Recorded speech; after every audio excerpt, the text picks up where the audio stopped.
If you're listening to this at night, stop now. I'm serious. Pause it, close the app, roll over, pretend you never saw this recommended to you, because that's what I should have done. I should have gone to sleep like a normal person instead of scrolling Reddit with one eye open, half laughing at memes, half dozing, telling myself I'd stop after one more post. That's how it always starts. That's how it started for me. I didn't find these stories on some obscure dark web forum or hidden archive. They were right there on the front page, tucked between relationship advice and tech questions, written in the same casual tone people use when they don't realize they're confessing something terrible. At first, they were just unsettling. The kind of posts you read, exhale through your nose and think, well, that's creepy, before moving on, except I didn't move on. I couldn't. Something about them felt wrong. Not fake. Not exaggerated, just unfinished.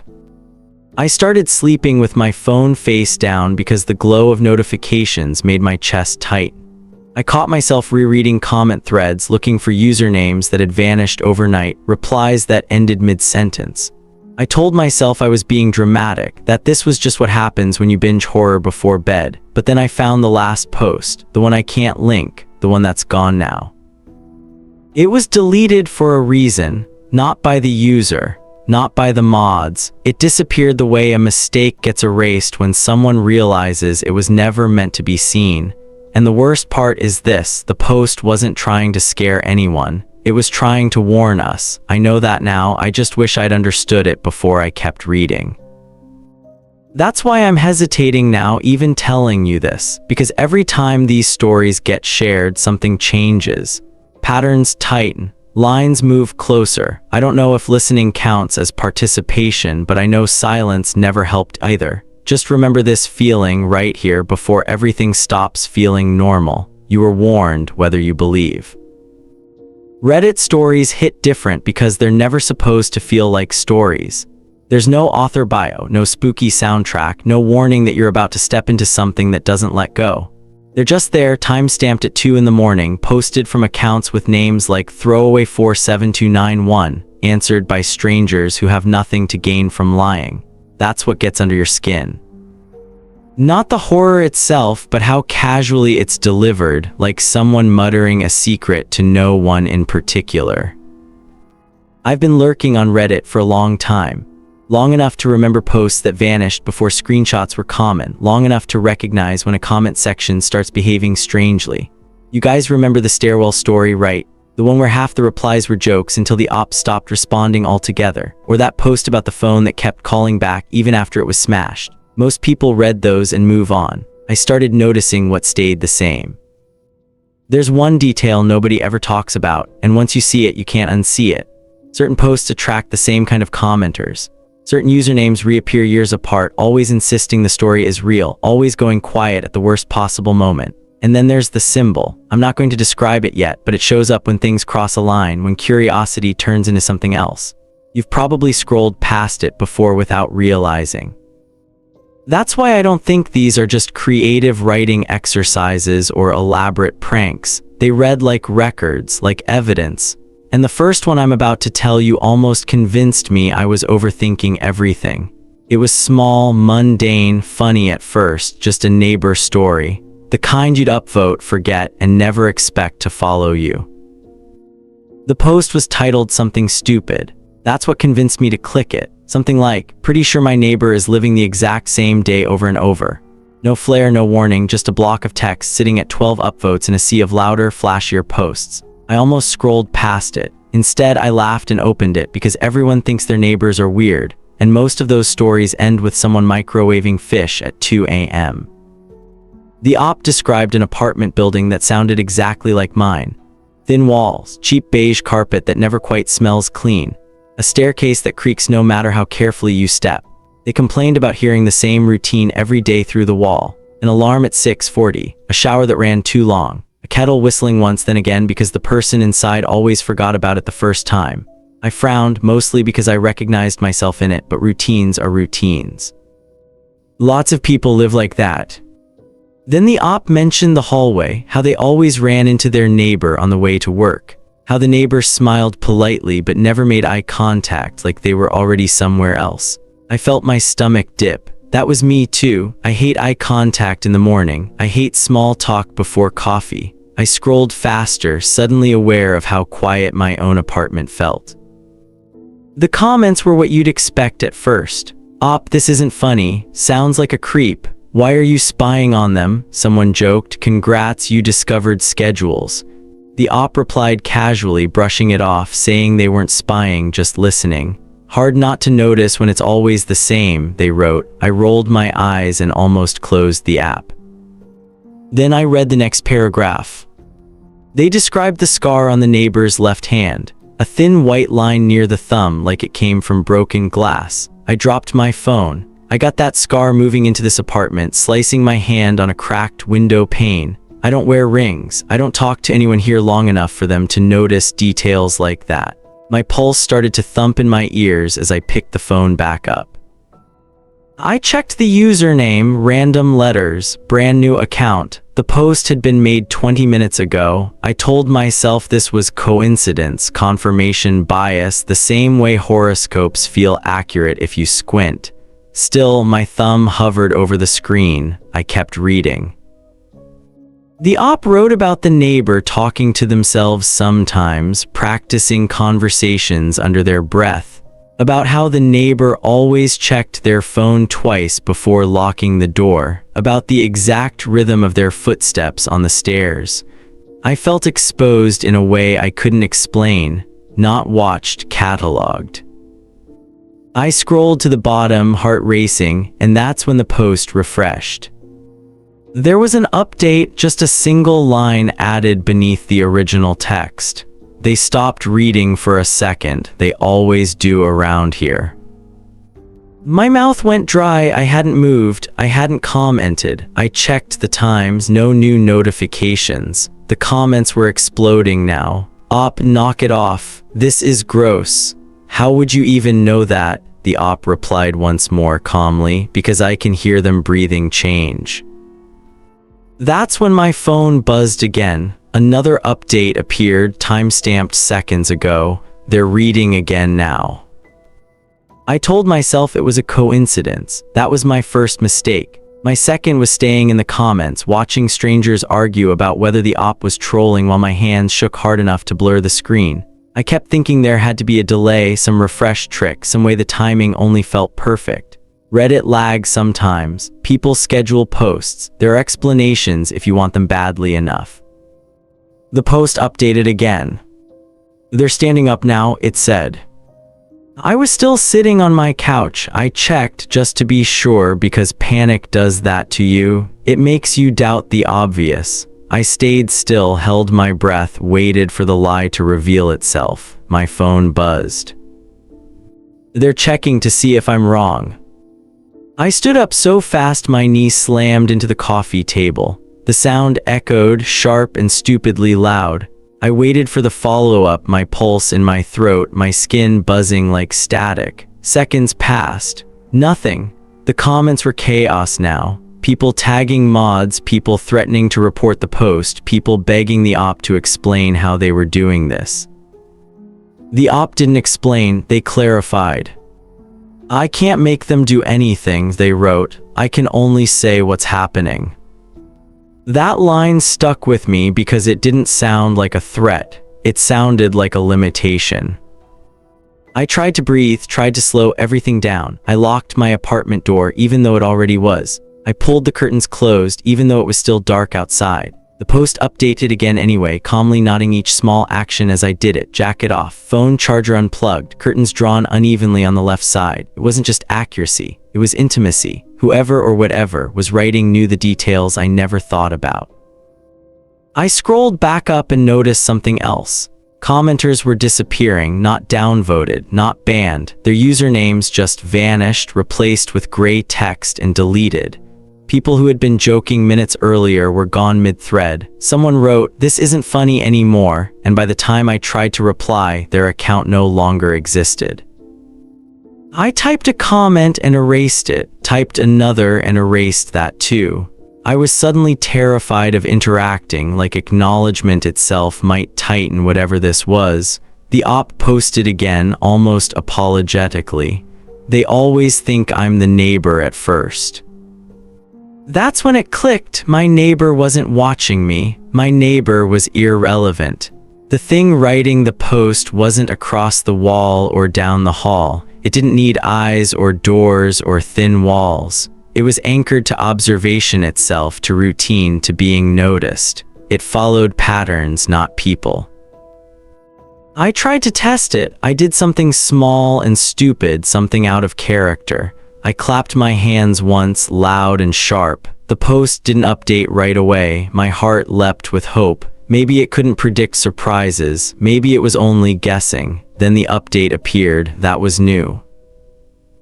The comments slowed after that. Fewer jokes, more fear. Someone asked the op what happens if they stop posting. The reply came almost instantly. Then I stopped noticing them. Another account replied, and then what? That account disappeared before the op could answer. My phone buzzed again. I didn't want to look. I already knew what it would say. I'd felt the shift in the room, the way silence thickened, like the air was waiting for permission. When I finally glanced down, the update was there, short and certain. He's reading this now. That's when I stopped reading for weeks. After that, I tried to convince myself it was an isolated incident. One weird post, one sleepless night. But once you've seen something like that, you start noticing echoes everywhere. Different subreddits, different throwaway accounts, same phrases sliding into the text like fingerprints. I can only describe. It always starts normal. If you're reading this, it's already too late. You've seen those lines too. Don't pretend you haven't. The timing was always the same. Posts going up late at night, edits appearing in tight intervals, then sudden silence. Accounts deleted, comment chains cut short, moderators locking threads without explanations. You already know what that means because you've watched it happen before. Someone jokes, someone gets uncomfortable, someone asks the wrong question, then the user vanishes and everyone else pretends that's normal. I started keeping notes, which sounds paranoid until you realize how consistent it all was. Stories about neighbors, coworkers, moderators, strangers on trains, different settings, same structure, observation first, recognition second, consequence last, and always buried somewhere in the comments, a user warning everyone to stop engaging. Those comments never stayed up long. That's why I'm talking to you directly now, because I know what you're doing. You're comparing this to posts you remember, filling in gaps, building your own theory. Good. Do that. Tell me in the comments what you think connects them, because if this is a game, we don't know the rules yet, and silence hasn't helped anyone so far. I kept telling myself it was coincidence, algorithms, pareidolia for people who read too much horror. That explanation worked during the day. At night, it collapsed. Patterns don't repeat this cleanly by accident. They repeat because something wants them noticed, cataloged, shared. And once you start seeing them, you become part of the pattern too, whether you like it or not, the moment you pay attention. There was one story, though, that people begged me not to read. Messages, replies, even a couple of emails telling me to skip it and move on. I didn't listen. I never do. And that's where things stopped feeling accidental. The post started like a joke, which is probably why it stayed up as long as it did. The title was almost apologetic. I moderate a subreddit that shouldn't exist. No trigger warnings, no dramatic formatting, just a wall of text written by someone who sounded tired in a way you don't fake for attention. The op explained they were a moderator for a tiny subreddit, barely a few hundred members, mostly inactive. According to them, it started as a novelty community for dark confessions, people admitting to bad thoughts they'd never act on, the kind of thing Reddit is full of. At first, the posts were mundane, someone admitting they hated their spouse, someone confessing they fantasized about quitting their job and disappearing. The op joked about it, calling it digital therapy with worse advice. Then the confessions changed. One user posted that they were going to run a red light on their way to work, not because they were late, not because they were reckless, just because they felt like they were supposed to. The post was timestamped at 7:12 a.m. At 7:29 a.m., there was a fatal accident at an intersection a few miles from the user's listed city. The op brushed it off as coincidence. People say stupid things online all the time. Another confession followed days later. A user wrote they were going to forget to turn off their stove. The post was oddly specific, down to the burner and the time they planned to leave. Comments laughed it off. Someone replied, "Op, please don't," with a laughing emoji. That night, a house fire made the local news. No usernames matched, no proof, just timing that felt uncomfortable if you stared at it too long. The op said that's when Reddit admins got involved. Not moderators, admins. Read names in modmail, official and cold. "Stop approving these posts," one message read. "This subreddit is under review." The op replied with confusion, asking which rule they were breaking. The response came back minutes later. "You know exactly what this is." What unsettled me wasn't the tragedies, it was the process. The op described how every time a confession lined up with something real, the post would get locked automatically. Not removed, locked, like it was being preserved, frozen in place. Screenshots were impossible. Archiving failed. Users who commented asking questions found their accounts temporarily suspended for spam.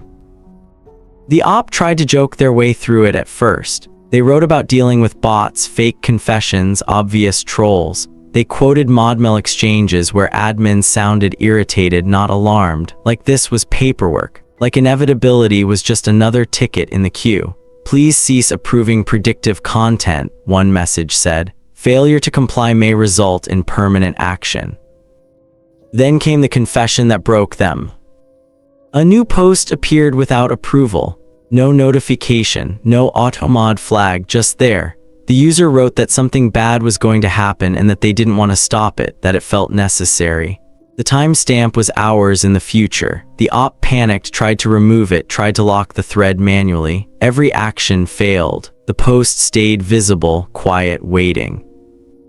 The op said they watched the clock tick closer to the timestamp, refreshing news sites, telling themselves it was nothing.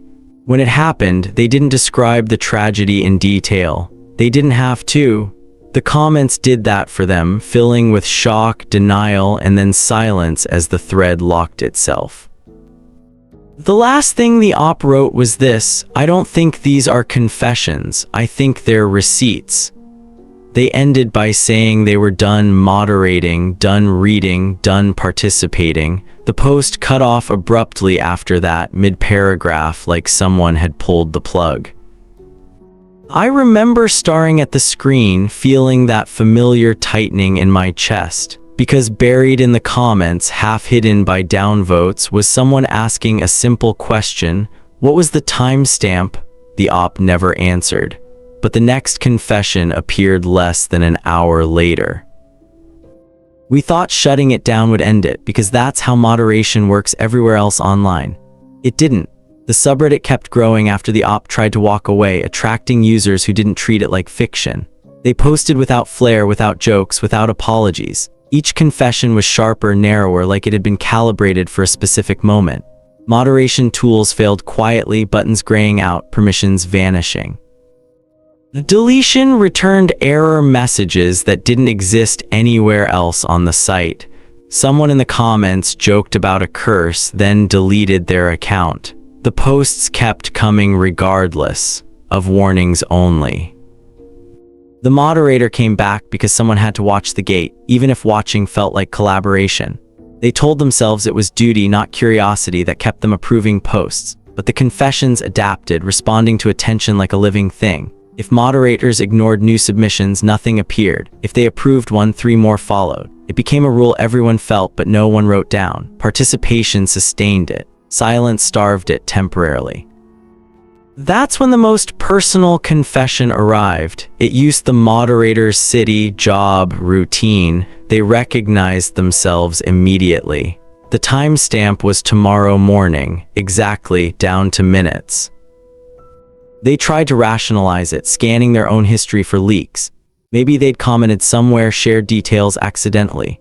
But the confession included thoughts they'd never typed, never said aloud. It described hesitation, guilt, the precise fear not in their stomach. The post ended with an instruction they couldn't ignore: be there when it happened. The moderator tried to delete the subreddit entirely. Reddit responded with a generic message about technical difficulties.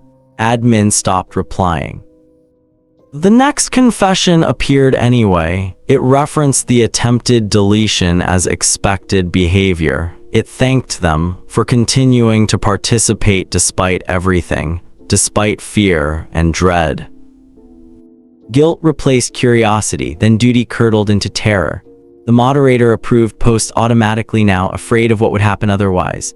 Each confession lined up with news alerts, police scanners, obituaries. They stopped sleeping, stopped leaving their apartment. The subreddit banner glitched, text overlapping itself. Users asked if this was performance art. Those comments disappeared first. A final confession appeared without a username. It wasn't long. It began describing the moderator reading it. The tone was unfinished, rushed. It mentioned a choice, then cut off mid-sentence. No lock appeared. The post just stopped, like someone interrupted it from outside somewhere else. The op never updated again. The subreddit remained silent and empty, like a held breath. People begged for explanations in comments that went unanswered. I remember closing the post and feeling sick, because by then the pattern was obvious. It didn't punish attention, it rewarded it, and it punished abandonment, which brings me to the question I can't stop asking. What would you do if ignoring it made things worse, but paying attention made you complicit? That's where I stopped reading for a long time, and that's why I'm asking you now. Seriously, think about it. Before continuing, please, honestly. What would you do? I started thinking of them as tests because that was the only framework that fit without breaking. Not stories, not confessions, not warnings, exams. You're presented with a situation, you observe it, and the outcome shifts based on how you react. Look too closely and the rules tight. Look away and something fills the gap you leave behind. Silence isn't neutral. It's a choice, and it's one the stories seem to notice. Across every case, observation mattered more than intent. Commenters who joked disappeared. Mods who intervened became part of the narrative. Lurkers lasted the longest until they didn't. The posts behaved like they were measuring awareness, waiting for a threshold to be crossed. That's the rule I think connects them all. Being seen changes them, and being ignored feeds them. It's a contradiction that keeps people trapped, arguing in comments while the clock runs. Listening might count as witnessing. I don't know that for sure, but I know patterns don't care about belief. They care about engagement. That's why I'm asking you to think about it and tell me what you believe. Do you think awareness makes it worse, or does understanding give you leverage? Read the comments, share your theory, argue with strangers if you have to. Just don't pretend this is passive. Because the last story is short. Almost nothing happens in it, at least on the surface. No long build-up, no elaborate rules, no room to rationalize afterward. It's the one that stuck with me, the one I think about when I'm deciding whether to close the app or keep scrolling. And once you hear it, you'll understand why ending here was never really an option. Stay with me now, because the next few minutes decide whether this remains a story or becomes something else entirely tonight. It started with a title that made me freeze. This post will be deleted in 10 minutes. No flair, no subreddit context, just a timestamp and a countdown timer embedded at the top. The op didn't explain anything. No story, no setup, no warning, just a list of vague instructions. Read carefully, do not scroll past, follow what you can, ignore nothing. I hesitated. That's when the comments exploded. Op, what the hell is this? One user typed, all caps, panicking. This is spam, another replied, tagging mods. Does anyone else see the timer? Someone asked, linking a clock that ticked down with alarming precision. The post wasn't long, but the urgency in its words made it feel like every second counted. Some instructions were practical, close windows, locked doors, but others were impossible to interpret. Step without moving. Watch but don't breathe. Users argued over meanings, mocking the absurdity while subtly acknowledging the unease building in the room. The comments themselves became a living chaos, a digital echo of hysteria. Moderators appeared in the thread, red names clashing with white text. This is spam, remove it, one typed, fingers frantic. Another replied, stop panicking. The post is not breaking any rules, just lock it if necessary. Their disagreement only fueled the panic. Users began reporting, tagging friends, questioning reality. And then the countdown dropped below 5 minutes. People's reactions grew frantic. Screenshots were shared in haste. Some users begged op to explain, others cursed the post for tormenting them. The thread was a storm of disbelief, fear, and speculation. I felt my pulse matching the timer. 10 minutes didn't seem enough. 10 minutes was a life compressed into digital chaos. 3 minutes left, the room felt heavier. Every sound, real or imagined, pressed against me. People typed and deleted posts in real time. Some usernames vanished mid-sentence. Others posted frantic theories about why the timer mattered, only to be swallowed by silence as the clock ticked closer.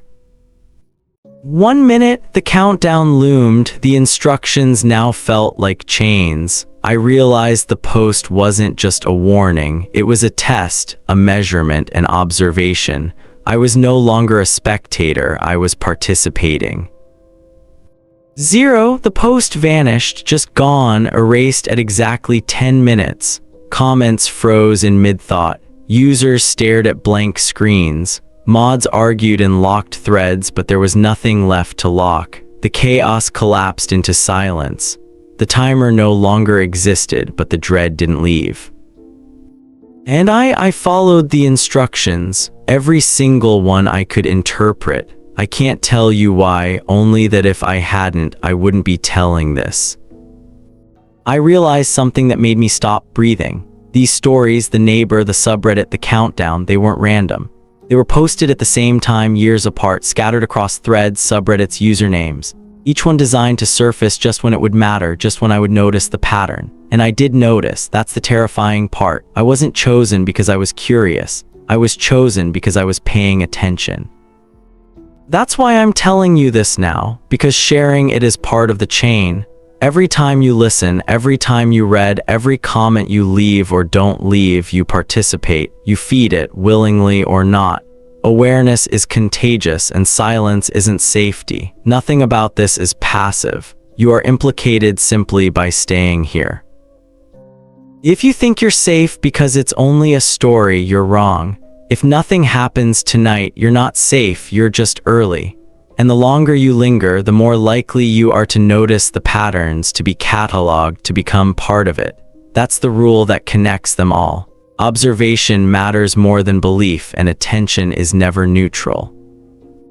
So this is your warning too. You can leave, but the moment you decide to watch, to read, to scroll, you've already joined. And now that I've shared it, that chain includes me and you. You're not just hearing stories, you're witnessing them. Now it's your turn. Go to the comments and tell me what you think connects these stories. Share anything similar you've seen or post a theory no one else dares to say aloud. Some of you already know more than you should, and maybe, just maybe, the next story will appear there first. Keep your eyes open, stay alert, and remember, participation isn't harmless. Don't binge these alone.